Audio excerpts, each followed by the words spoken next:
The sound of shattering glass broke the stillness of the San Andreas morning, and Penelope Graham knew her carefully constructed world was about to crumble along with the whiskey bottles her father had just hurled against the back wall of their shabby saloon. She stood frozen behind the bar, her apron stained with last night's spilled beer, watching as the man who had once been her protector stumbled toward her with rage burning in his bloodshot eyes.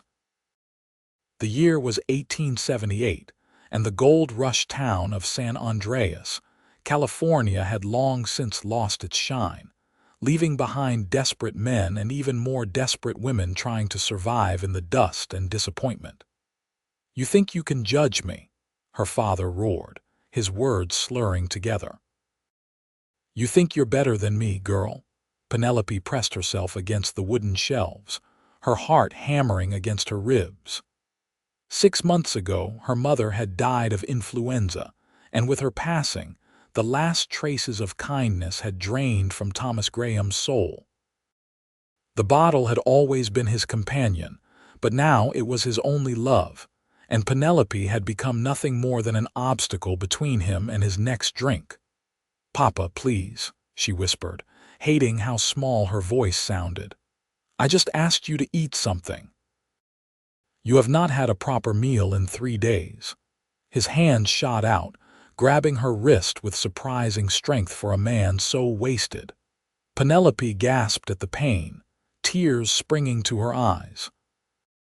This was her life now, walking on eggshells, trying to keep the saloon running while her father drank away what little profit they made. The door swung open with a creak, and Thomas's grip loosened just enough for Penelope to yank herself free. She stumbled backward, colliding with the shelf, and looked toward the entrance with a mixture of relief and embarrassment.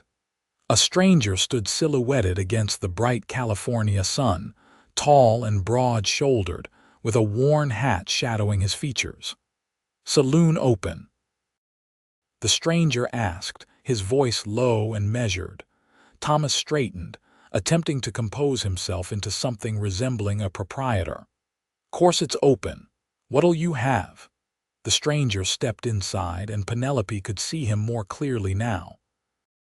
He was younger than she had first thought, perhaps 25 or 26, with dark hair that curled slightly at the edges beneath his hat, and eyes the color of storm clouds.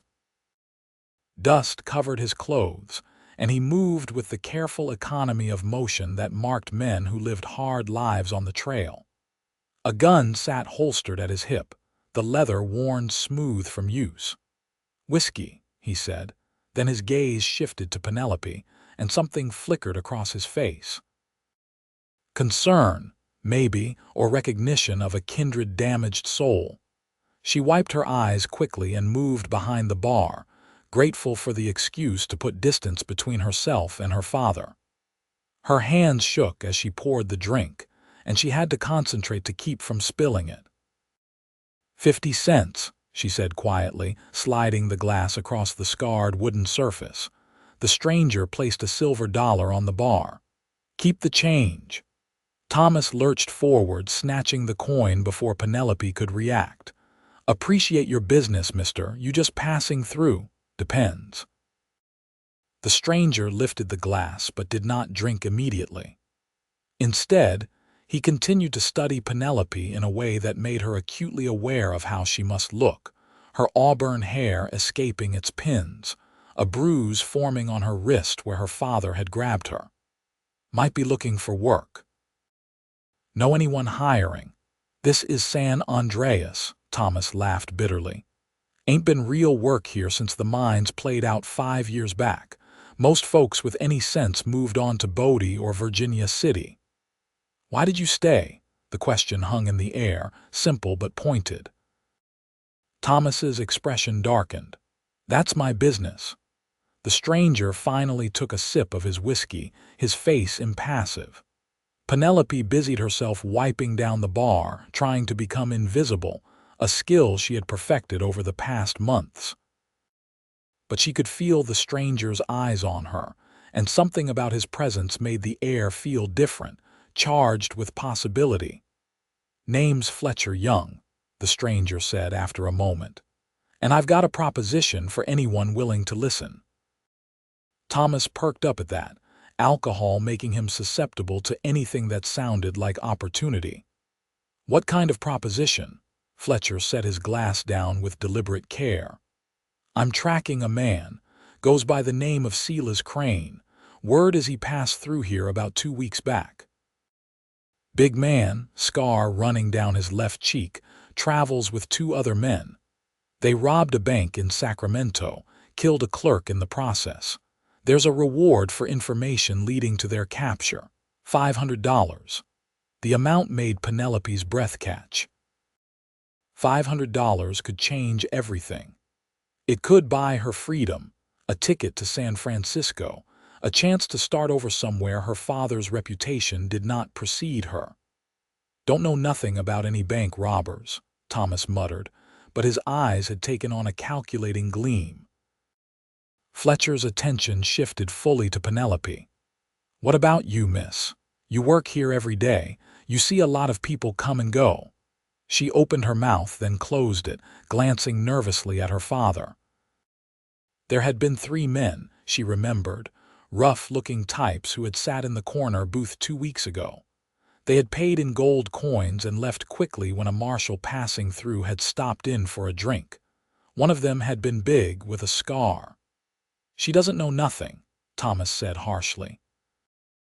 "Girl barely pays attention to what's going on around her." That was a lie, and they all knew it. Penelope paid attention to everything because her survival depended on reading her father's moods, on knowing when to speak and when to disappear. Fletcher seemed to understand this without being told. "I'm staying at the boarding house on 3rd Street, he said, directing his words to Penelope. "If you remember anything at all, I'd appreciate you letting me know." Thomas stepped between them, his posture aggressive despite his unsteady stance. "My daughter ain't going anywhere near you or that boarding house. You want information, you ask me." Fletcher held up his hands in a gesture of peace. No offense meant. He finished his whiskey and touched the brim of his hat. "Madam." After he left, the saloon felt smaller somehow, the walls pressing in. Thomas rounded on Penelope with renewed fury. "You stay away from that man, you hear me? He's trouble. They're all trouble, these drifters coming through, thinking they can make their fortune on someone else's misery." "Yes, Papa," Penelope whispered, because agreeing was easier than fighting, and fighting never changed anything anyway. But that night, lying on her narrow bed in the small room above the saloon, Penelope could not stop thinking about Fletcher Young and the way he had looked at her, really looked at her, like she was a person who mattered. She thought about the $500 reward, and what that kind of money could mean. Most of all, she thought about the 3 men with cold eyes who had sat in the corner booth, and how one of them had grabbed her arm when she brought their drinks, squeezing hard enough to hurt before his companions had laughed and told him to let her go. She knew something Fletcher wanted to know.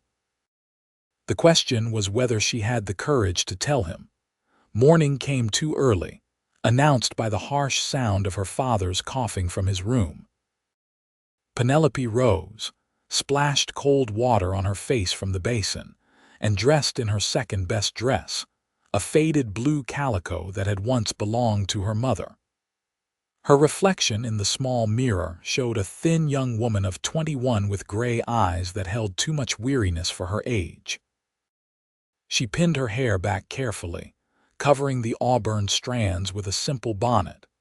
The saloon needed cleaning from the previous night, and there was inventory to count, and a dozen other tasks that fell to her since her father was rarely sober enough to handle them. But as she swept the floor, her mind kept returning to Fletcher Young and the information she possessed. $500. Freedom. A new life. The words repeated in her head like a prayer or a curse. She was not certain which.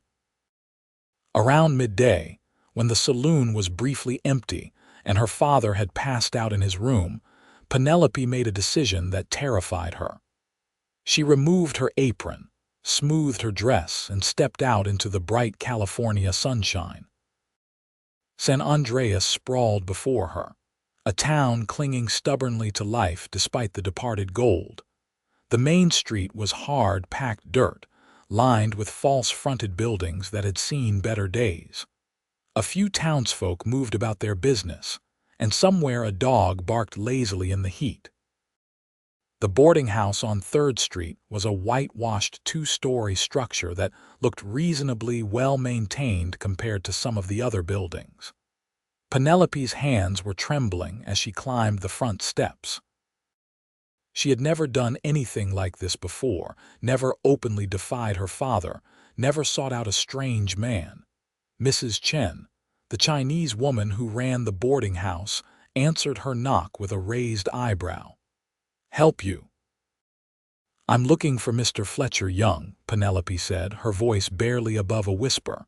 "He said I could find him here." Mrs. Chen studied her for a long moment, her dark eyes sharp and assessing. Then she nodded toward the stairs. "Room 7, 2nd floor." Penelope climbed the stairs on shaking legs, aware of Mrs. Chen watching her go. When she reached room 7, she almost lost her nerve entirely. What was she doing? This was madness. Her father would be furious if he found out. But then she thought of last night, of the pain in her wrist, of the endless cycle of violence and whiskey that had become her entire existence. She thought of her mother's grave on the hill outside town and the promise she had made that she would survive, that she would find a way out. She knocked. Fletcher opened the door immediately, as if he had been expecting someone, though surprise flickered across his face when he saw her. "Miss Graham." "I know something," Penelope said quickly, before she could change her mind. "About the men you're looking for. But I need your promise first." He stepped back, gesturing her inside. The room was small but clean, with a single bed, a washstand, and a chair by the window. Fletcher moved to the window, leaving the door open, a gesture of propriety that Penelope appreciated even in her nervous state. "What promise?" he asked. "That if the information leads to the reward, you'll help me leave San Andreas. My father, he cannot know I told you anything. He would never let me have the money, and he would make me pay for defying him." Fletcher's expression hardened. "He hits you." It was not a question. Penelope wrapped her arms around herself. "Not always. Mostly just when he's been drinking, which is most of the time now. You don't have to live like that. I don't have anywhere else to go. I don't have any money. My mother's family disowned her when she married my father, and his family is all gone. The saloon is failing, and we're barely scraping by as it is. So yes, Mr. Young, I do have to live like that unless something changes." Fletcher was quiet for a moment, considering her words. Then he nodded slowly. "All right, you have my word. If your information leads to the capture of Silas Crane and his men, I'll make sure you get your share of the reward, and I'll help you get out of San Andreas safely. Your father won't know you were involved." Relief flooded through Penelope, so intense it made her lightheaded. 3 men came into the saloon 2 weeks ago Tuesday. One of them was big, with a scar on his left cheek. They paid in gold coins, fresh minted, and they were nervous. When Marshal Dixon stopped in for a drink, they left in a hurry. I heard them talking before they left, something about heading to the old Morrison ranch east of town. They said it would be a good place to lie low until things cooled down. Fletcher's entire demeanor changed, becoming focused and alert. "The Morrison ranch, I know it. Place has been abandoned for years. Since the Morrisons died in '69. Their son moved to Denver, never came back. The buildings are still standing, last I heard." "This is good information," Fletcher said. "Real good. But I need to ask, why wait until now to tell me? Why not say something yesterday?" Penelope met his eyes steadily. "Because yesterday I was too afraid. Today I'm more afraid of what happens if I don't take this chance." Something in Fletcher's expression softened. "You're braver than you think." "I don't feel brave. I feel terrified. Brave people usually are." They stood there for a moment, the silence stretching between them, not uncomfortable but weighted with unspoken things. Fletcher was the first to look away, moving to gather his gun belt from where it hung on the bedpost. "I need to check this out," he said. "Might take a day or two. Can you manage that long?" "I've managed this long," Penelope said quietly. "A few more days won't make much difference. If anything happens, if your father gets violent again, you go to Mrs. Chen. She's tougher than she looks, and she doesn't tolerate men who hurt women. She'll give you a place to stay until I get back." The casual way he said it, the assumption that he would be coming back, made something warm unfurl in Penelope's chest. "Thank you. Don't thank me yet. I haven't caught them." But that was not what she was thanking him for, and Penelope suspected Fletcher knew it. She returned to the saloon before her father woke, her heart pounding with a mixture of fear and exhilaration. She had done something for herself, taken a step toward a different future. Now all she could do was wait and hope that Fletcher Young was as good as his word. The next 2 days passed in agonizing slowness.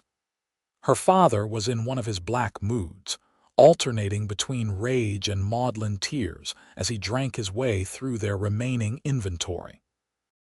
Penelope moved through her duties like a ghost, speaking only when spoken to, making herself as small and invisible as possible. At night, she lay awake listening to the sounds of the town, wondering if Fletcher had found the men he was looking for, wondering if he was safe. On the third day, word spread through San Andreas like wildfire. The law had apprehended 3 bank robbers at the old Morrison Ranch. There had been a gunfight, but no one was killed. The outlaws were in custody, being transported to Sacramento to stand trial. Penelope's hands shook as she served drinks that evening, her mind racing. Had Fletcher been involved? Was he hurt? Would he keep his promise? She got her answer just after sunset when Fletcher walked through the saloon doors, looking tired but unharmed. Their eyes met across the crowded room, and he gave her the slightest nod. Relief made her knees weak. "Heard about the excitement out at the Morrison place," Thomas said, suddenly interested in conversation.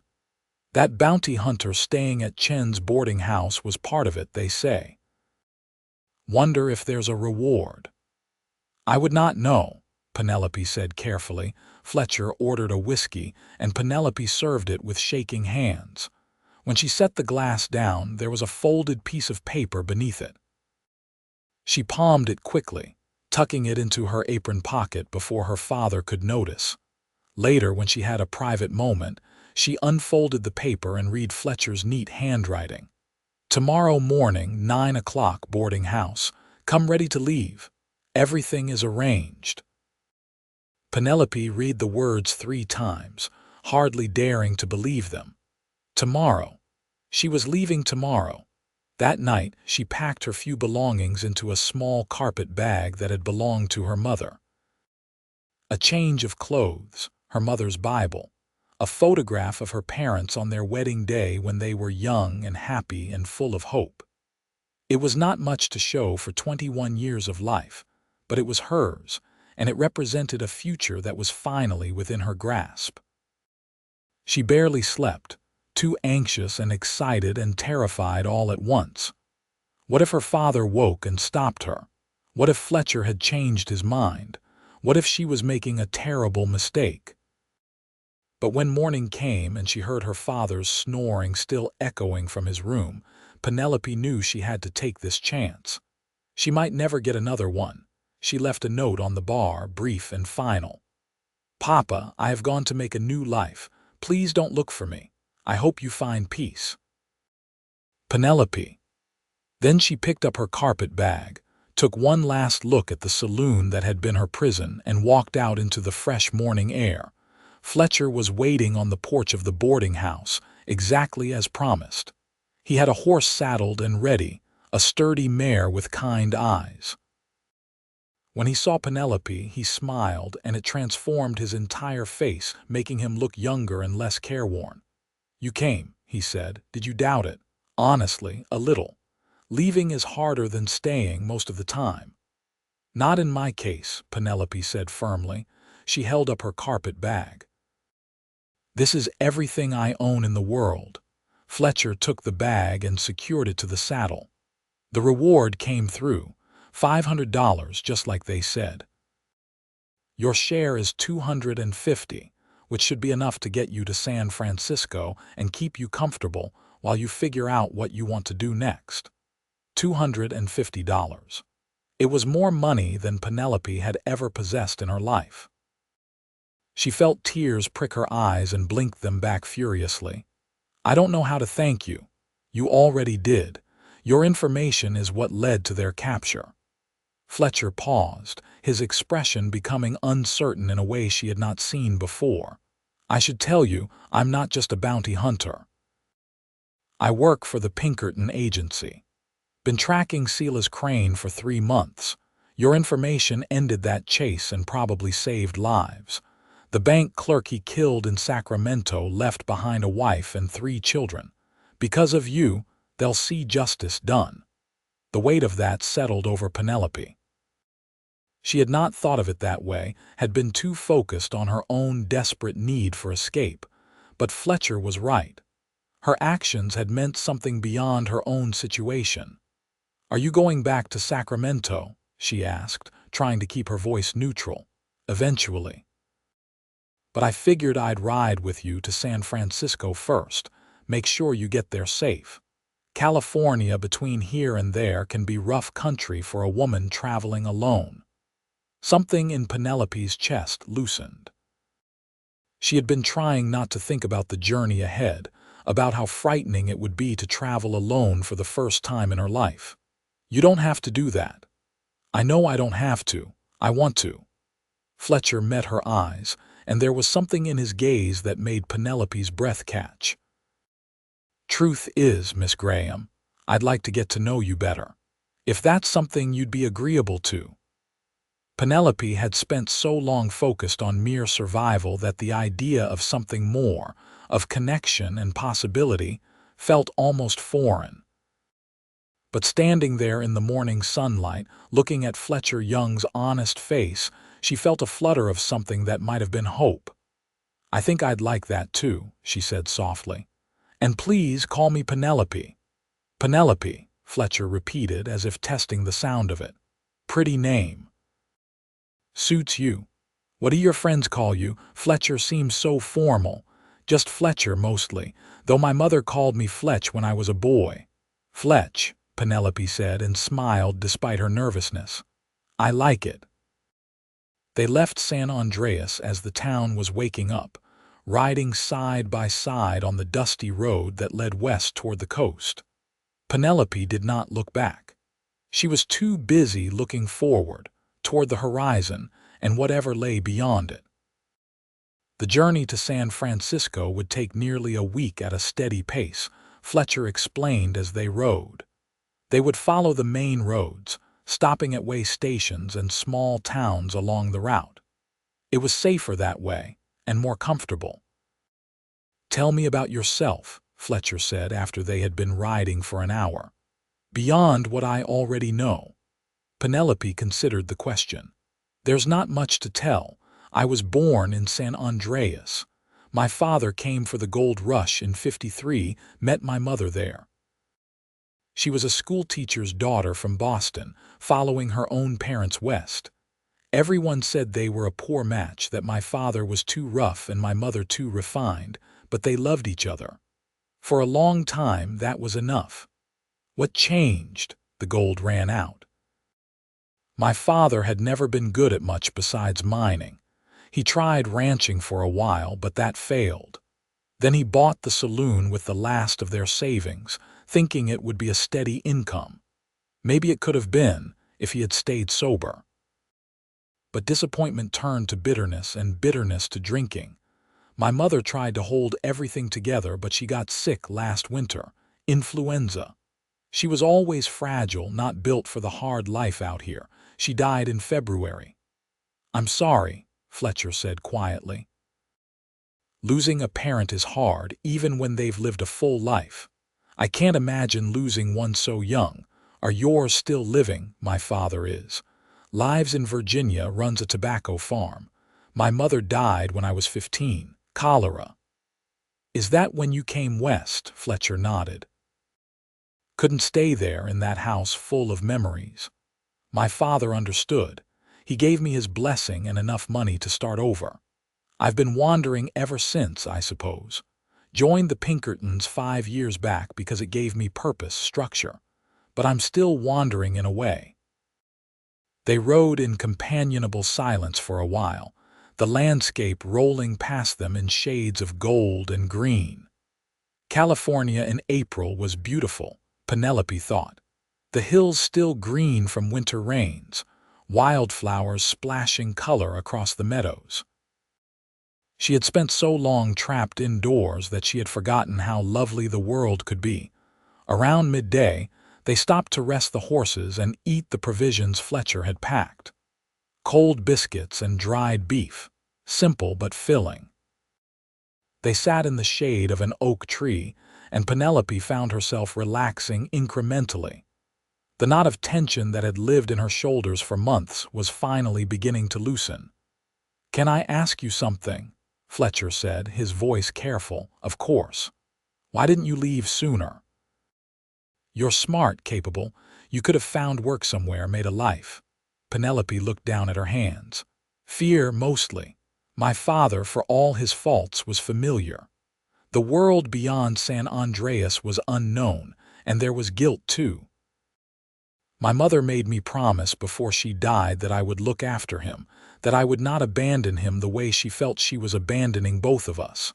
I tried to keep that promise, but staying was killing me slowly. I could feel it. Your mother wouldn't have wanted that, I know. But knowing something and feeling it are different things."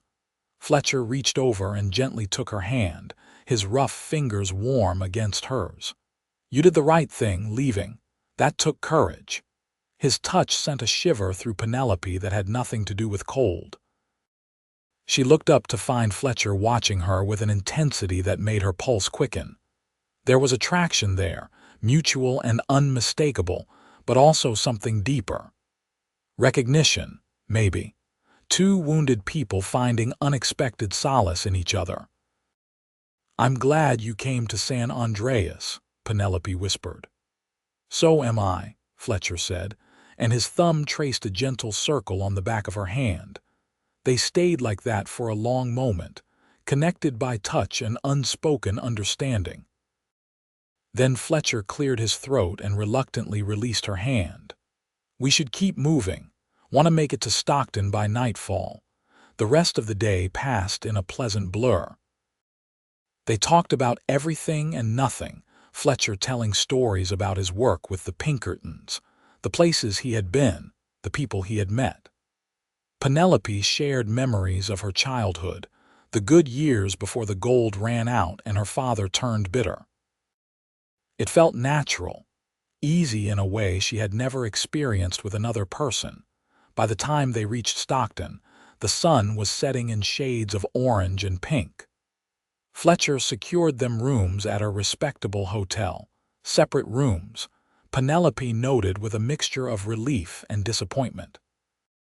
She was exhausted from the long ride, her muscles aching in places she had forgotten existed, but her mind was too active for sleep. She lay in the unfamiliar bed, listening to the sounds of the town outside her window, and thought about everything that had changed in just a few days. She was free. She had money. She had, if she was being honest with herself, the beginnings of feelings for Fletcher Young that went far beyond gratitude. The thought should have terrified her. She barely knew him. He was a Pinkerton agent, a man who lived a dangerous life tracking criminals. She had just escaped one difficult situation. She should not be contemplating walking into another. But Fletcher did not feel dangerous. He felt safe. And maybe, Penelope thought, she was finally ready to stop just surviving and start actually living. The next morning brought rain, a steady drizzle that turned the roads muddy and made travel slower. They pressed on anyway, Fletcher keeping them at an easy pace that spared the horses. They talked less today, but the silence was comfortable, both of them lost in their own thoughts. Around mid-afternoon, they stopped at a small way station for hot food and coffee. The place was crowded with other travelers waiting out the rain, and they were lucky to find a small table in the corner.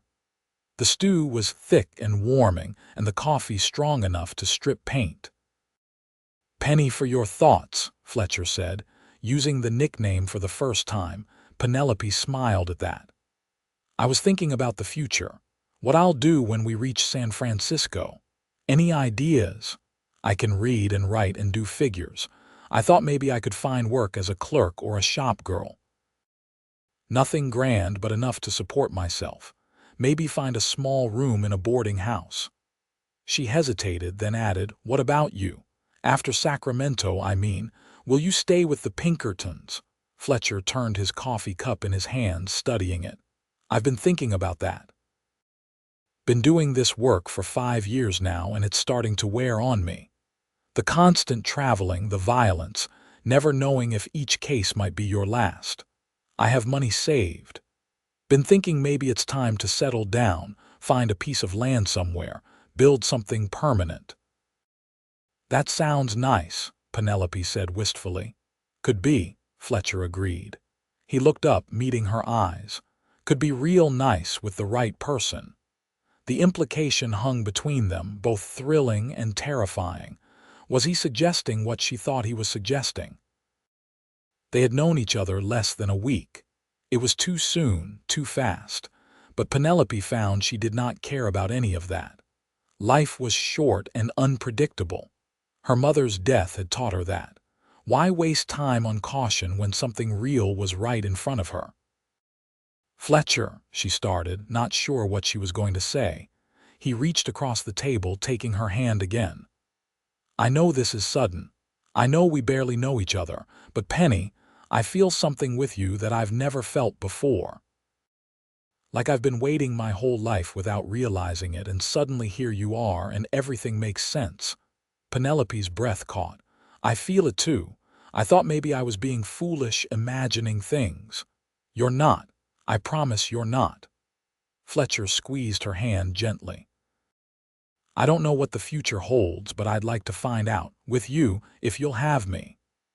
"Yes," Penelope said, the word escaping before she could second-guess herself. "Yes, I want that too." Fletcher's smile was brilliant, transforming his serious face into something joyful and young.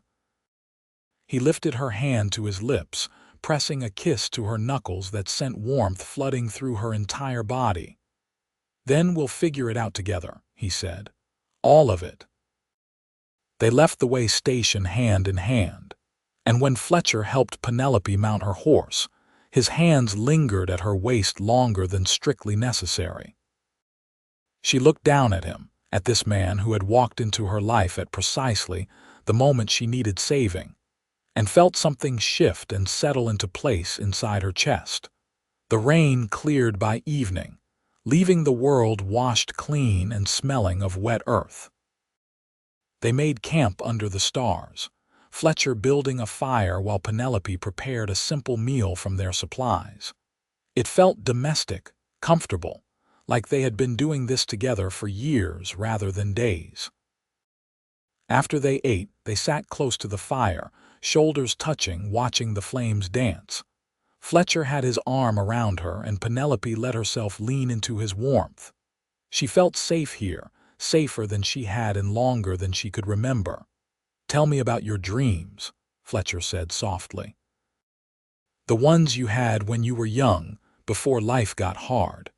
Penelope thought back to her childhood, to the girl she had been before disappointment and violence had taught her to make herself small. "I wanted to be a teacher, like my mother was before she married." I loved books, stories, the way words could transport you to different worlds. I imagined myself in a little schoolhouse, helping children learn to read, opening up those worlds for them. That's a good dream. It's an impossible dream. I never finished school myself. Everything fell apart when I was 16, when the mines closed and my father started drinking. I had to work in the saloon full-time just to keep us from starving. Dreams aren't impossible just because the path to them is harder than we thought, Fletcher said. Maybe it takes longer, maybe the dream changes shape along the way, but that doesn't mean it's gone forever. What were your dreams? Fletcher was quiet for a moment. Honestly, I never let myself dream much. After my mother died, I was too focused on surviving each day. Then I was working for the Pinkertons, and that became my whole identity. But lately, I've been thinking about what comes next. Land of my own, a house I built with my own hands, a family. Simple things, but they feel like everything. A family, Penelope repeated softly. I always wanted that too. Brothers and sisters for Sunday dinners, children laughing in the yard. But I was so afraid I'd end up like my parents, all that love souring into resentment. Fletcher turned to look at her, his face serious in the firelight. You're not your parents, Penny. Neither am I. We get to choose what kind of life we build, what kind of people we become. And I think if we choose each other, if we choose kindness and honesty and commitment, we can have something different, something better. Tears pricked Penelope's eyes. You barely know me. How can you be so sure? Because I see you, Fletcher said simply. Not the scared girl serving drinks in her father's saloon, but the brave woman who risked everything for a chance at something better. I see your strength and your kindness and your hope, even after everything you've been through. That's who you are, Penny. That's who I'm choosing. And I see you, Penelope whispered. A good man trying to make the world a little bit safer, a little bit better. Someone who keeps his promises and protects people who can't protect themselves. That's worth choosing, too. Fletcher cupped her face gently in his hands, his thumbs brushing away the tears that had spilled over. I'm going to kiss you now, if that's all right. Please, Penelope breathed. His lips met hers softly, tentatively, giving her every chance to pull away. But Penelope did not want to pull away. She leaned into the kiss, her hands coming up to rest against his chest, feeling his heart beating strong and steady beneath her palms. The kiss deepened, becoming something more urgent, full of promises and possibility. When they finally broke apart, both breathing hard, Fletcher rested his forehead against hers. I'm falling in love with you, Penelope Graham. I know it's too soon to say that, but it's true. It doesn't feel too soon, Penelope said. It feels exactly right. And I think I'm falling in love with you too, Fletcher Young. They stayed by the fire until it burned low, talking and kissing and planning a future that felt suddenly, miraculously within reach. When exhaustion finally claimed them, they lay down side by side in their bedrolls, hands clasped between them, and fell asleep under the stars. The remaining days of the journey passed in a golden haze.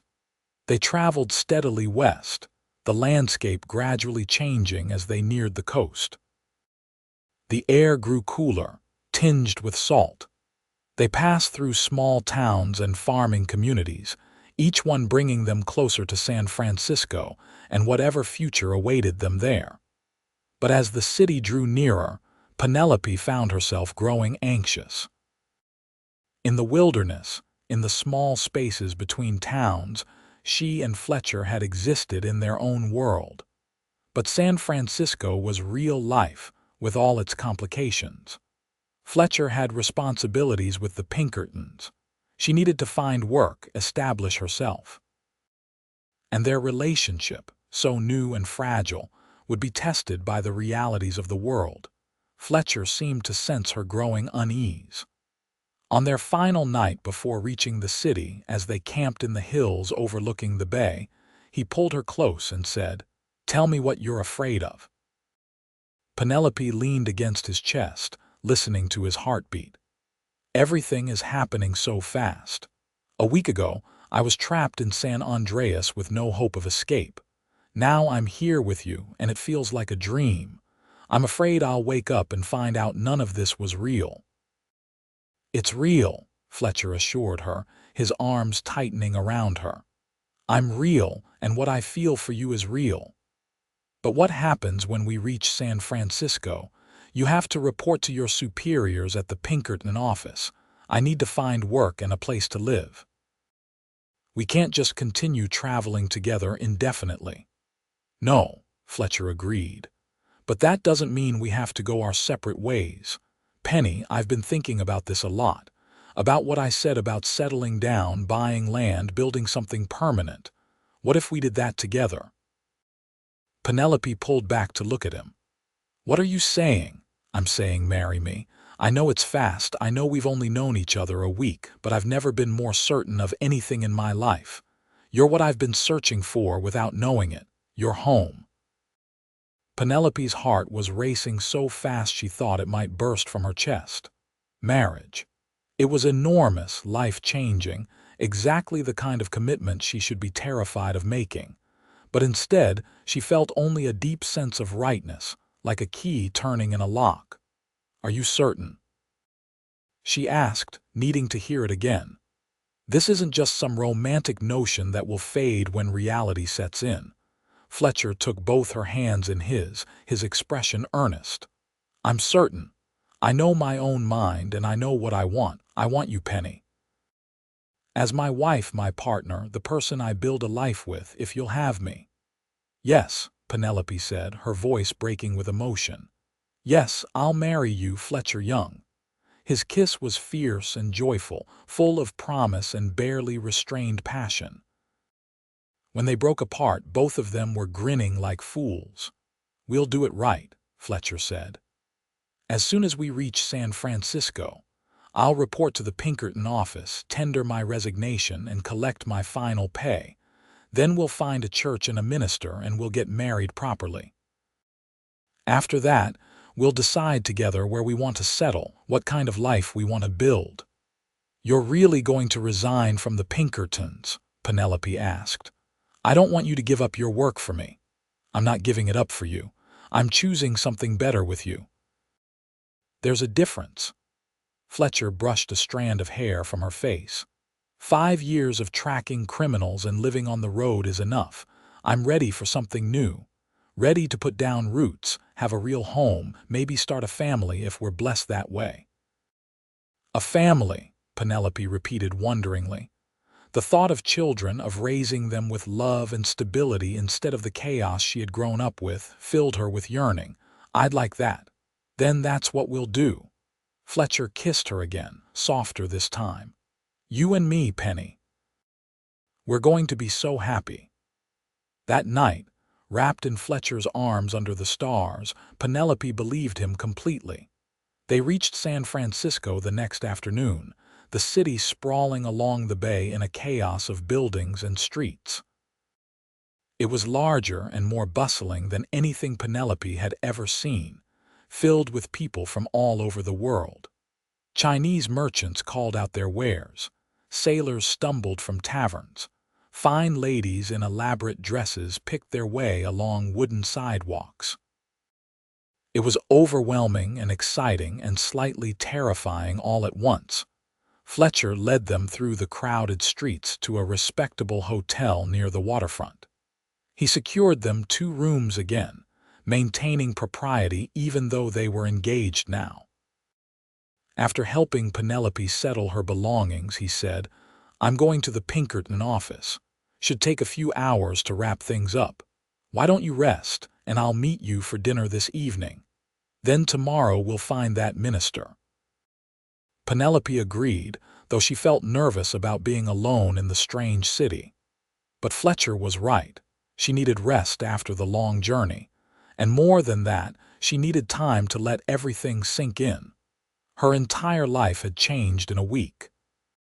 She was engaged to be married to a man she had only just met, about to start a new life in a city she had never seen before. It was terrifying and exhilarating in equal measure. She washed away the dust of travel and changed into her one good dress, a simple green cotton that had somehow survived the journey relatively unwrinkled. Then she sat by the window, watching the city move below her, and tried to process everything that had happened.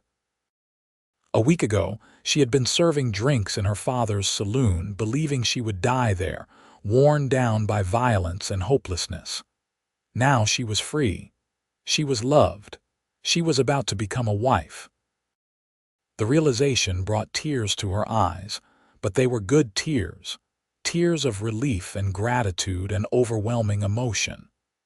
She had been saved, rescued not by some impossible stroke of luck, but by her own courage in seeking Fletcher out, and by his integrity in keeping his promise. Fletcher returned as the sun was setting, his expression lighter than she had seen it before. "It's done," he said. "I'm officially no longer a Pinkerton agent. They tried to talk me out of it, offered me a promotion and a raise, but I held firm. My decision is made. How do you feel?" Penelope asked. "Free," Fletcher said simply. He pulled out a thick envelope from his jacket. "My final pay plus a bonus for the successful capture of the Crane gang. Between this and what I've saved over the years, we have enough to buy a good piece of land and build a solid house. Maybe even have money left over to invest in livestock or crops, whatever we decide." Penelope stared at the envelope, hardly able to believe it was real. "We're actually doing this, starting over, building something new. We are." Fletcher set the envelope aside and took her hands. "I found a minister, too. He'll marry us tomorrow afternoon at 2 o'clock if that's agreeable to you. It won't be fancy, just a simple ceremony, but it will be legal and binding." "I don't need fancy," Penelope said. "I just need you." They had dinner in the hotel restaurant, a meal that felt celebratory despite its simplicity. Fletcher ordered champagne, a luxury Penelope had never tasted before, and they toasted to their future. The bubbles tickled her nose and made her laugh, and Fletcher's eyes softened as he watched her. "I love seeing you happy," he said. "You should always be this happy." "I think I might be," Penelope admitted. "It feels strange after so long, like I've forgotten how. Then we'll remember together." That night, Penelope lay in her bed unable to sleep, too full of nervous excitement. Tomorrow she would become Mrs. Fletcher Young. Tomorrow her new life would truly begin. The thought was simultaneously wonderful and terrifying. A soft knock at her door made her sit up. "Penny, are you awake?" She crossed to the door and opened it to find Fletcher standing there in his shirt sleeves, his hair disheveled. "I couldn't sleep," he said. "Kept thinking about tomorrow, about you.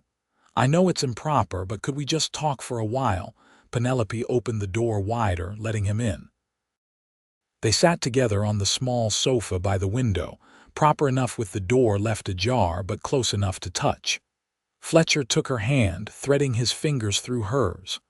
"Are you having second thoughts?" he asked quietly. "No," Penelope said immediately. "Are you?" "Not even a little. But I want to make sure you're certain that you're not feeling pressured or rushed." Penelope turned to face him fully.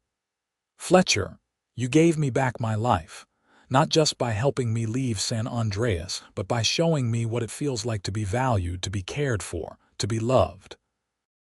I'm more certain about marrying you than I've been about anything in my entire life." Fletcher exhaled, relief evident in his expression. "Good, that's good. Because I meant what I said, Penny. I love you, completely. And I'm going to spend the rest of my life making sure you never regret choosing me." "I could never regret it," Penelope whispered. They talked for hours, making plans and sharing dreams. Fletcher wanted to look for land somewhere in the California interior, maybe near Sacramento or the foothills. Somewhere with good soil and water where they could farm or ranch, live simply and peacefully. Penelope loved the idea, could picture it so clearly. A small house with a garden, chickens scratching in the yard, maybe a cow for milk. A life built on honest work and mutual respect. And children. Fletcher asked tentatively. I know we haven't talked much about that. I want children, Penelope said. I want to give them everything I didn't have. Stability, love, two parents who care for each other. I want them to grow up knowing they're safe. They will be, I promise you that. Fletcher brought her hand to his lips. Our children are going to be so loved, Penny, so protected. They'll never doubt for a moment that they matter. Penelope felt tears threaten again. I believe you. Eventually, as dawn began to lighten the sky, Fletcher reluctantly returned to his own room. But the few hours of separation passed quickly, and before Penelope knew it, it was afternoon and she was standing in front of a mirror, smoothing her green dress and trying to steady her nerves. She had no flowers, no fancy dress, no family to witness the ceremony. But none of that mattered. What mattered was Fletcher, waiting for her at a small church on the edge of the city, ready to pledge his life to hers. The ceremony was simple, just as Fletcher had promised. The minister was an elderly man with kind eyes who asked them the traditional questions and seemed genuinely moved by their earnest responses. Fletcher's hand was steady as he slipped a simple gold band onto Penelope's finger, a ring he had purchased that morning.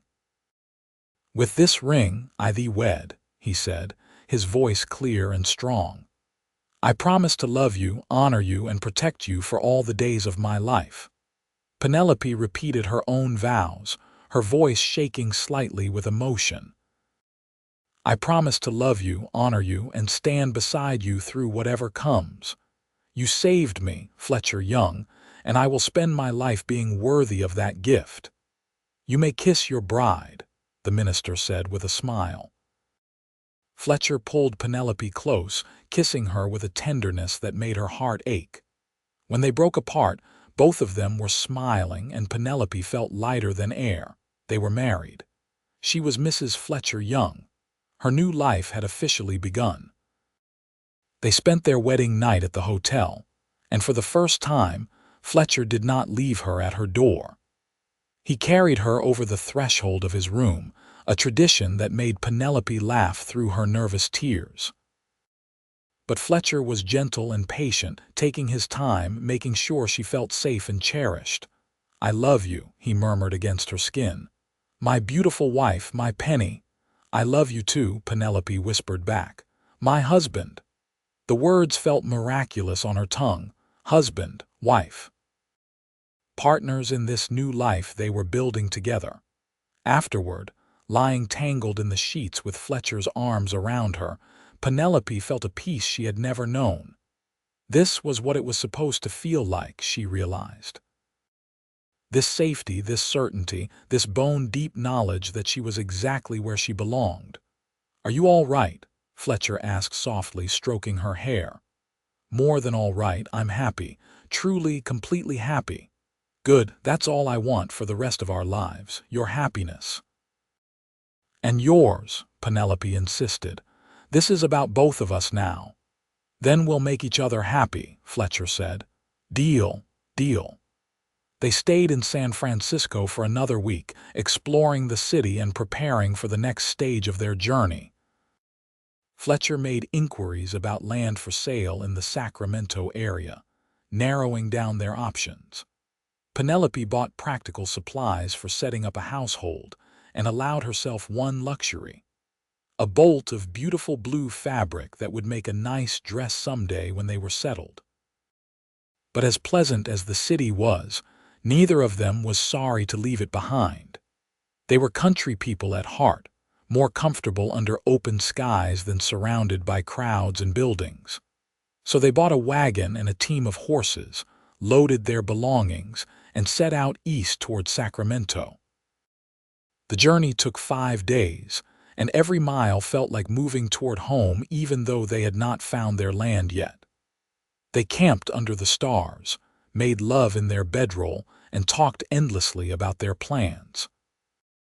Penelope found herself relaxing more with each passing day, the last of her fears and anxieties melting away. She was safe. She was loved. She was building something real. Sacramento was smaller than San Francisco but still bustling, the state capital drawing politicians and businessmen. Fletcher made contact with a land agent who specialized in properties in the surrounding areas. They spent several days looking at options, riding out to inspect various parcels of land. Some were too remote, others too expensive, still others lacking in water or good soil. But on the fifth day they found it. 80 acres about 15 miles northeast of Sacramento, near the town of Roseville. There was a creek running through the property, good soil and gentle rolling hills. A few old oak trees provided shade, and wildflowers covered the meadows in splashes of color. "This is it," Penelope breathed, standing in the middle of the land and turning in a slow circle. "This is perfect." Fletcher was grinning, clearly thinking the same thing. Good water, good soil, close enough to town for supplies but far enough for privacy. We could build up on that rise there, have a view of the whole property. They bought the land that same day, paying cash and signing the deed with shaking hands. 80 acres. It was more than Penelope had ever dreamed of owning, more than she had ever thought possible. And it was theirs, truly theirs, the foundation for the life they were building. The next months were a blur of hard work. They camped on their land while Fletcher began building their house, a sturdy cabin of logs and stone. Penelope helped where she could, learning skills she had never imagined needing.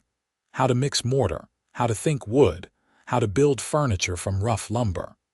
Her hands became calloused, her skin tanned from long days in the sun, but she had never felt stronger or more capable. They hired a few workers from Roseville to help with the heavier construction, and slowly the cabin took shape. It was not large or fancy, just 3 rooms plus a loft, but it was well built and solid. Fletcher worked from dawn until dusk, determined to get them under a proper roof before winter arrived. In the evenings, exhausted and aching, they would sit by their campfire and marvel at what they were creating. The cabin rising from the earth.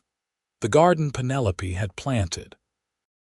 The chicken coop Fletcher had built, the 2 horses grazing peacefully in their makeshift corral.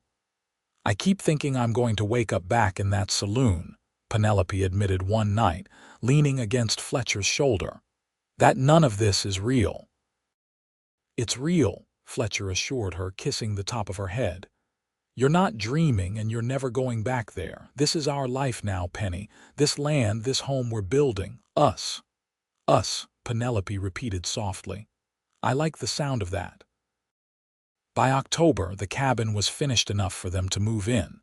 It still needed interior work, but the roof was solid and the fireplace drew properly, and there were real beds instead of bedrolls. Penelope stood in the middle of their new home, fighting back tears of joy. "Welcome home, Mrs. Young," Fletcher said, sweeping her into his arms. "Home," Penelope echoed. "I never thought I'd have one again."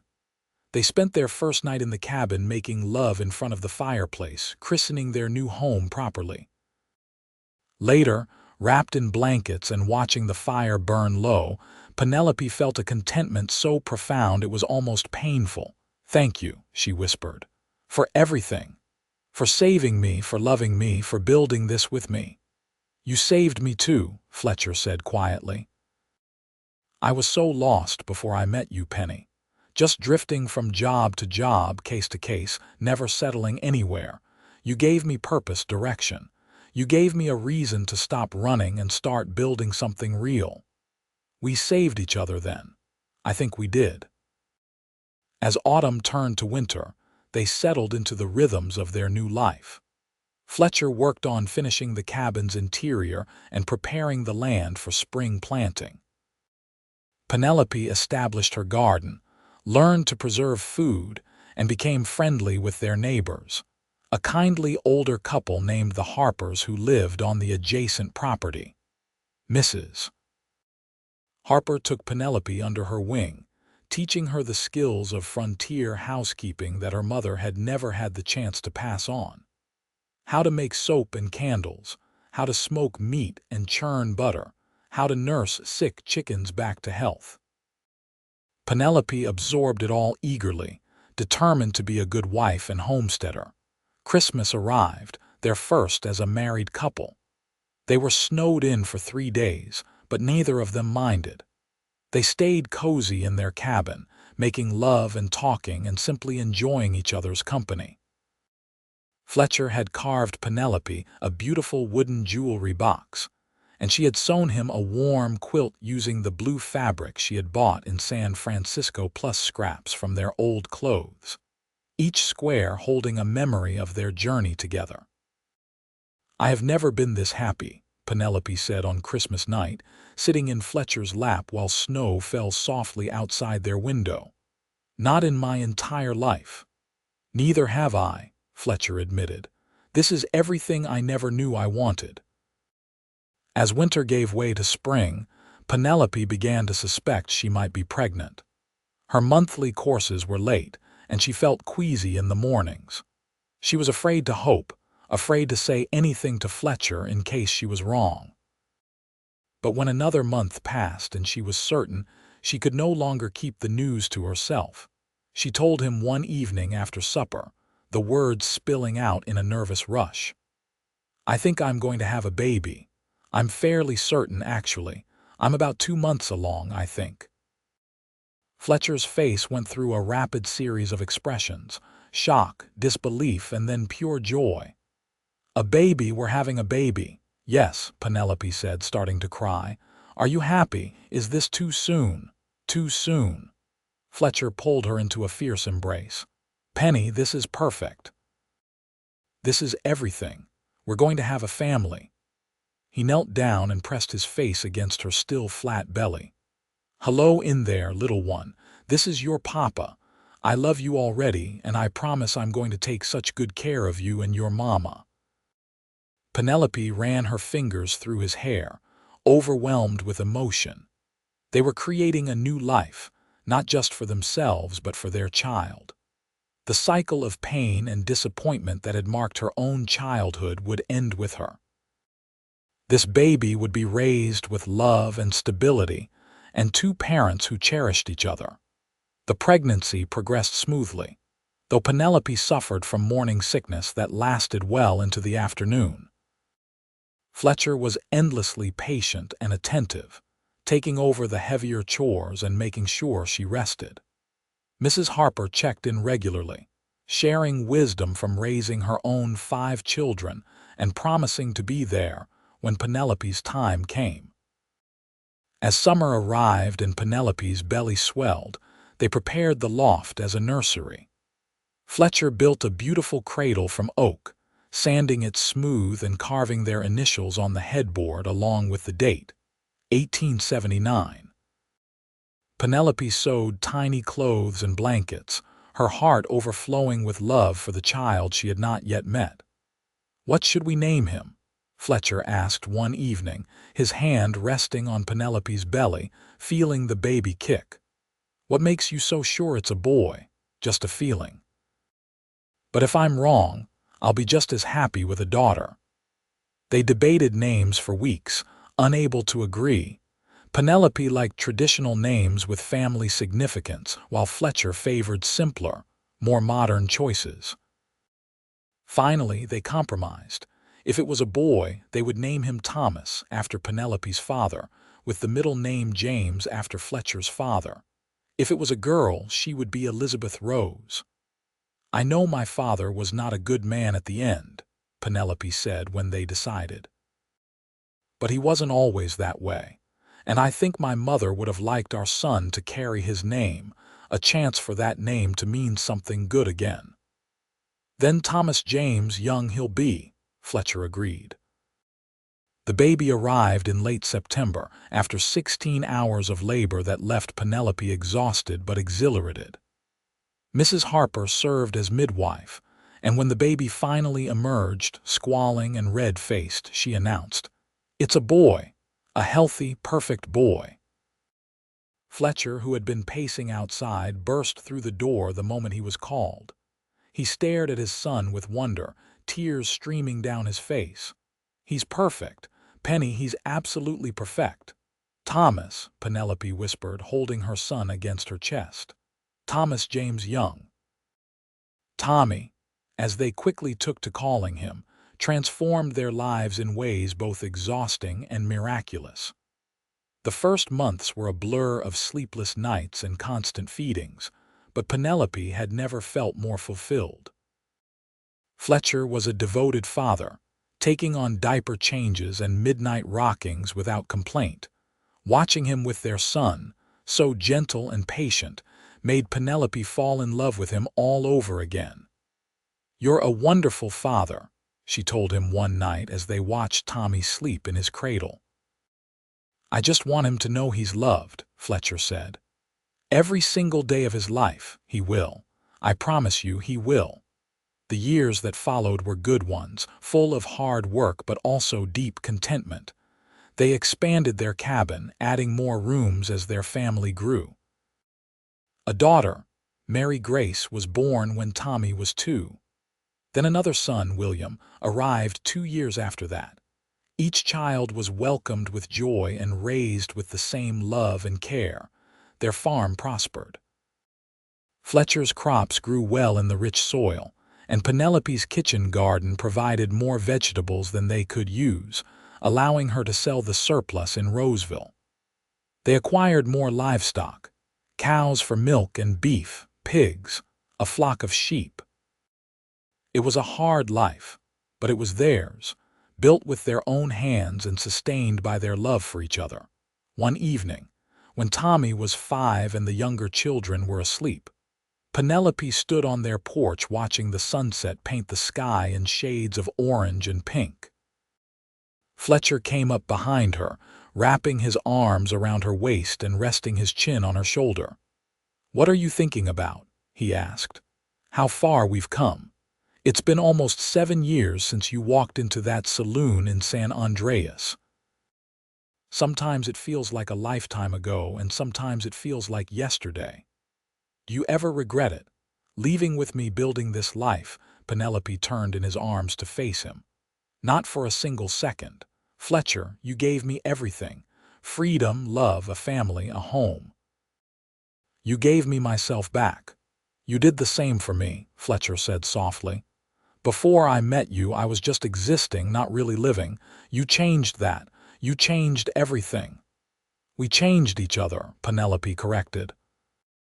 She thought back to that terrified girl who had shown up at Fletcher's boarding house room, desperate and hopeless. She was so different now, stronger and more confident, secure in the knowledge of her own worth. "I'm not the same person I was then. Neither am I.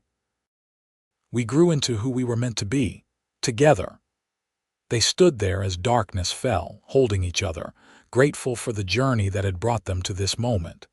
Inside the house, they could hear Tommy singing to himself, a rambling, made-up song about horses and adventures.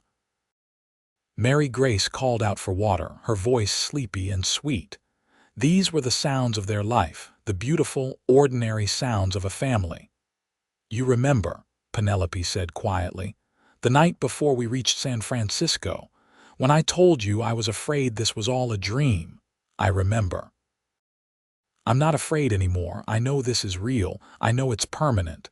And I know that whatever comes, we'll face it together." Fletcher kissed her softly. "Always together. I love you, Penny Young. I love you too, so much." The children grew and the years passed, each one adding to the foundation of the life they had built.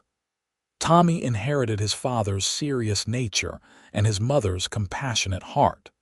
Mary Grace was wild and adventurous, always climbing trees and catching frogs. William was the peacemaker, gentle and thoughtful beyond his years.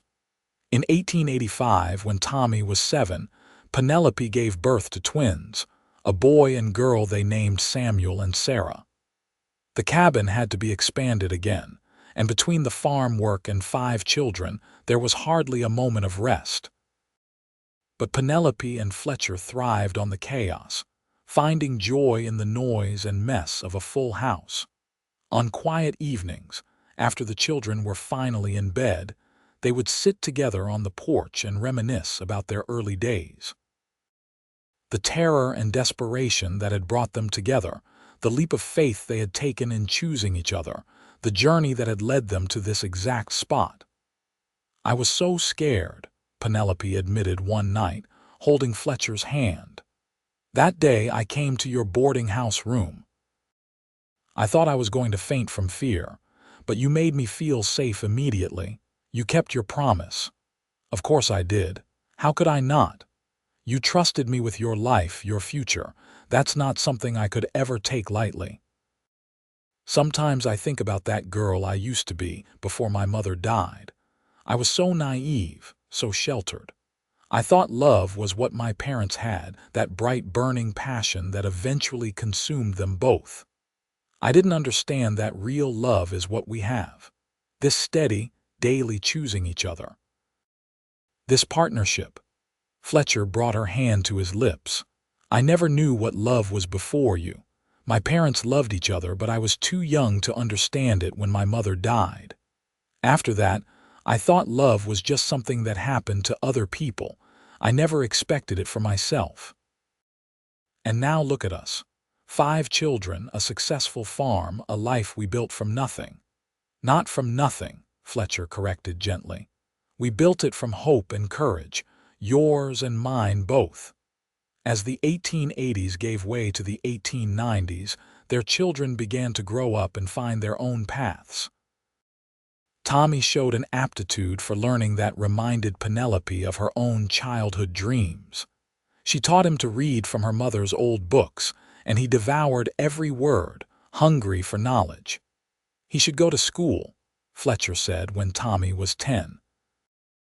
"Real school, not just what we can teach him here. There's a good academy in Sacramento. I've been making inquiries." The thought of sending Tommy away, even to nearby Sacramento, made Penelope's heart ache, but she knew Fletcher was right. Their son deserved every opportunity they could give him. "You're right," she said finally. "He should go. We'll find a way to make it work."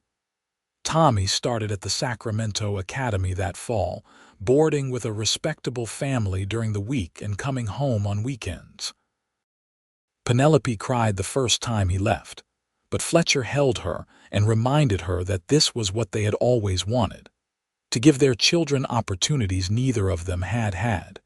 Mary Grace had no interest in school, preferring to work on the farm alongside her father. She had a gift with animals, able to calm even the most skittish horse or coax a reluctant cow into the barn. William showed artistic talent, spending hours drawing the landscape and the animals. The twins were still young, full of energy and mischief. In 1893, when Penelope was 36, she discovered she was pregnant again. It came as a surprise, as the twins were already 8 years old and she had assumed her childbearing years were behind her. Fletcher was delighted, but Penelope felt anxious. She was older now, and pregnancy at her age carried more risks. "We'll be careful," Fletcher assured her. "You'll rest more and we'll make sure you have help with the house and children." The pregnancy was harder than her previous ones, leaving Penelope more tired and uncomfortable. But in February of 1894, she delivered a healthy baby boy they named Daniel. He was their 6th and final child, and Penelope felt complete in a way she never had before. This was her family, the people she had brought into the world and would raise with all the love she possessed. As the 19th century drew to a close, Penelope and Fletcher found themselves becoming grandparents.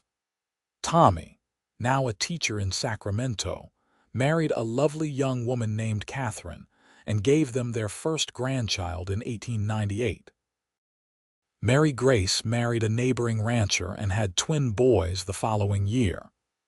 The family continued to grow, branches extending from the strong trunk Penelope and Fletcher had planted. One evening in 1900, On the 22nd anniversary of their first meeting in San Andreas, Penelope and Fletcher sat on their porch watching the sunset. They were both in their 40s now, their hair showing threads of silver, their hands calloused from decades of farm work. But they still held hands like newlyweds, still looked at each other with the same love that had sparked that first week. "You ever wonder what would have happened if you hadn't come to San Andreas?" Penelope asked.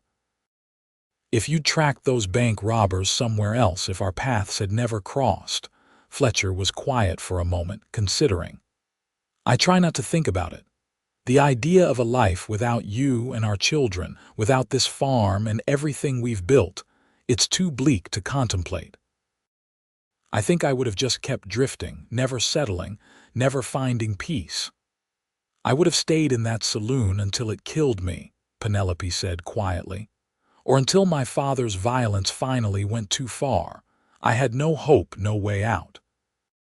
And then you appeared, like an answer to a prayer I didn't even know I was praying."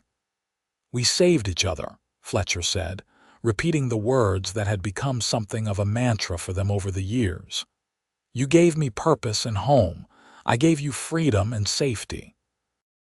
Together, we created something neither of us could have built alone." Penelope leaned her head on his shoulder, watching the sky fade from gold to purple. "I was so afraid I would fail you, do you remember? That night by the campfire when you first told me you wanted to build a life together. I said I was afraid I wouldn't be good enough, that I'd disappoint you. I remember." Fletcher's arm tightened around her. "And I told you it was impossible because you'd already saved me just by being yourself. You were right, about all of it. So were you. We built something extraordinary together, Penny. 6 wonderful children, a prosperous farm, 22 years of marriage, and I love you more now than I did on our wedding day." "How is that possible?" Penelope asked with a smile. "Because I know you now, all of you. The scared girl you were and the strong woman you became. The mother who sacrificed everything for her children. The partner who worked beside me through droughts and hard winters and personal losses. I love every version of you, and I'll keep loving you until my last breath." Tears slipped down Penelope's cheeks. "I love you too. Always." They sat in comfortable silence as darkness fell, surrounded by the evidence of the life they had created. The house they had built together, now expanded and modified to accommodate their growing family. The barn Fletcher had constructed, housing their livestock. The fields stretching out before them, waiting for spring planting. The sounds of their younger children inside, arguing over a board game while Daniel practiced his reading aloud. This was home. This was family. This was the life that had seemed impossible 22 years ago, when Penelope had been a frightened girl serving whiskey in a failing saloon, and Fletcher had been a lonely drifter searching for meaning in his work. Sometimes Penelope thought about her father, wondering what had become of him after she left. She had written him a few letters in the early years, letting him know she was well and happy, but he had never responded. She hoped he had found some measure of peace before the end, that the bitterness and alcohol had not completely consumed him. But mostly, she tried not to dwell on the past. What mattered was the present, the future, the family she and Fletcher were raising. The turn of the century brought changes to their corner of California. The railroad expanded, making travel easier. Towns grew larger, more settled. The wild frontier of Penelope's youth was slowly being tamed, transformed into something more civilized. But here on their farm, time seemed to move differently. The seasons cycled through their eternal rhythm, and the work of planting and harvesting continued much as it always had. In 1905, when Penelope was 48 and Fletcher 52, they attended Tommy's graduation from the state teaching college. He had continued his education beyond the academy, driven by the same hunger for knowledge that had characterized his childhood. Watching him walk across the stage to receive his diploma, Penelope felt pride swell in her chest until she thought it might burst. "Your mother would be so proud," Fletcher whispered, squeezing her hand.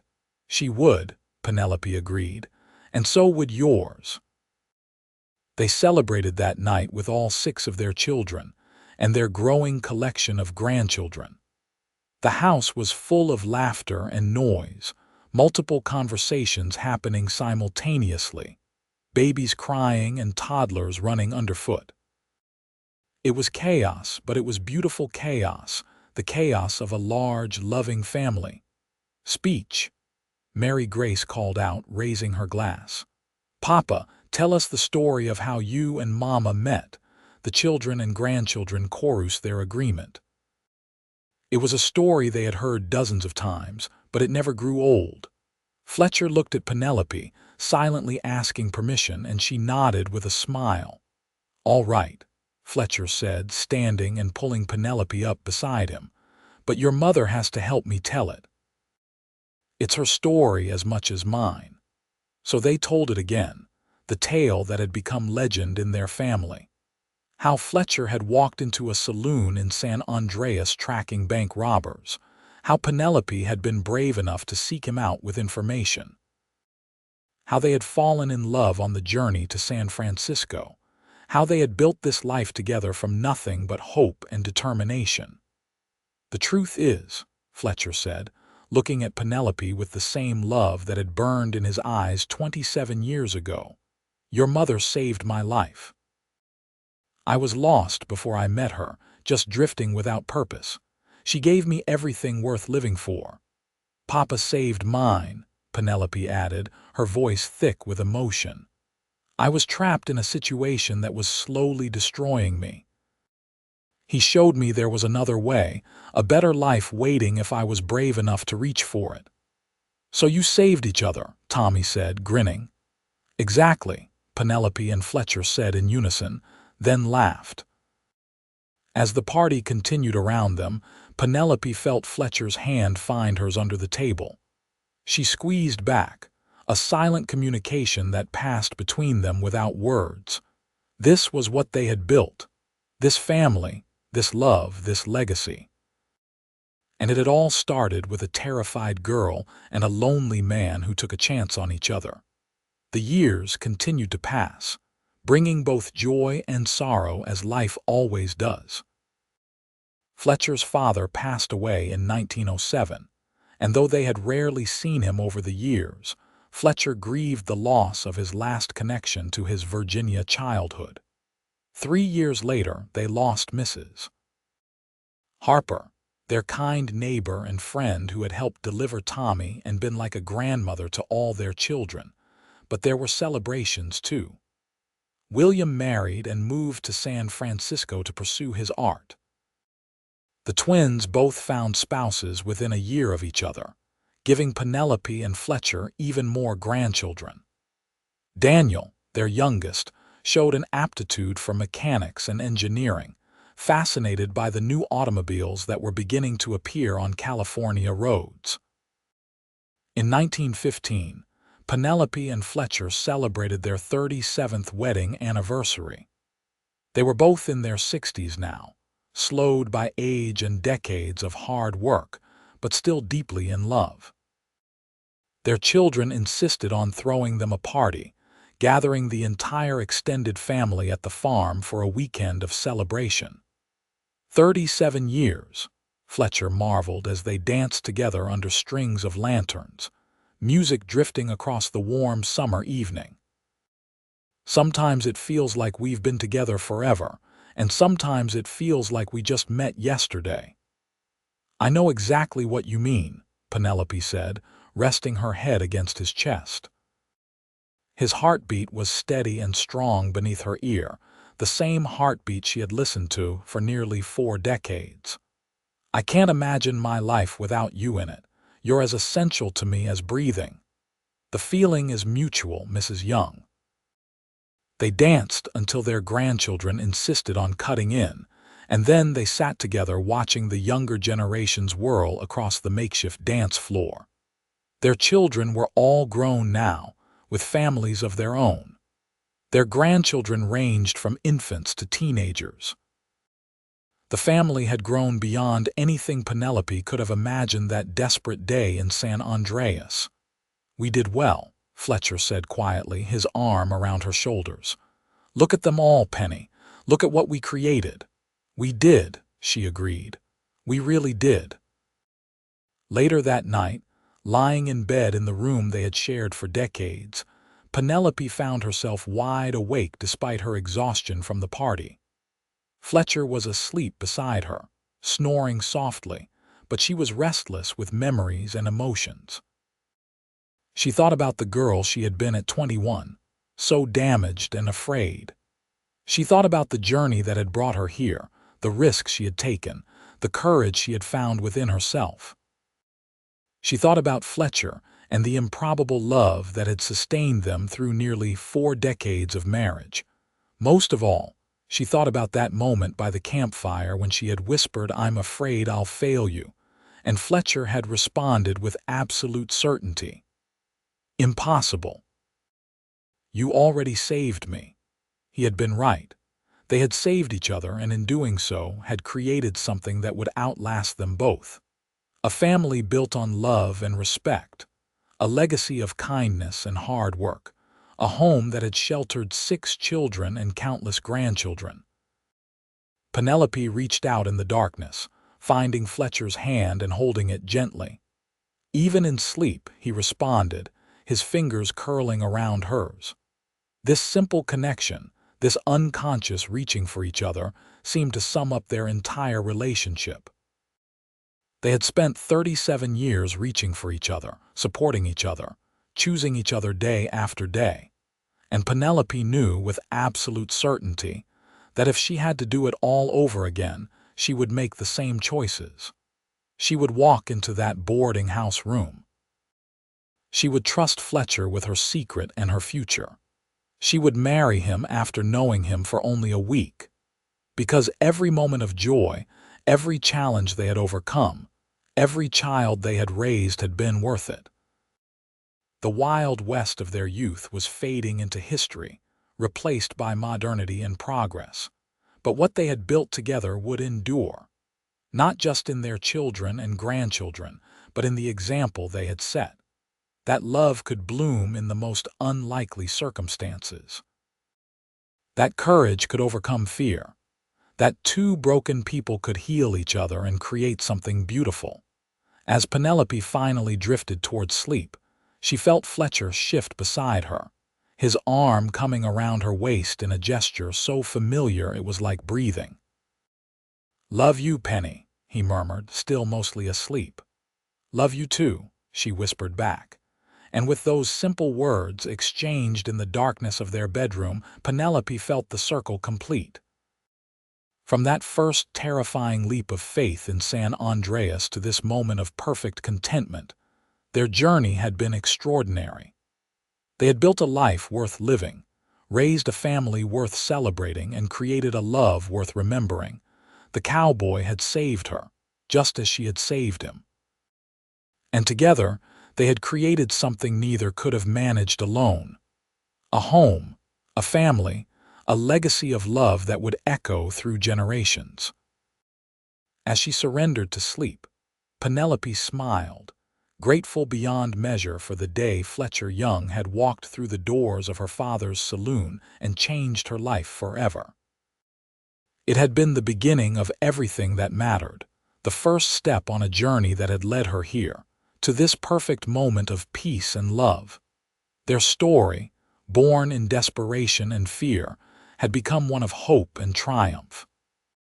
And that, Penelope thought as sleep finally claimed her, was the greatest gift of all.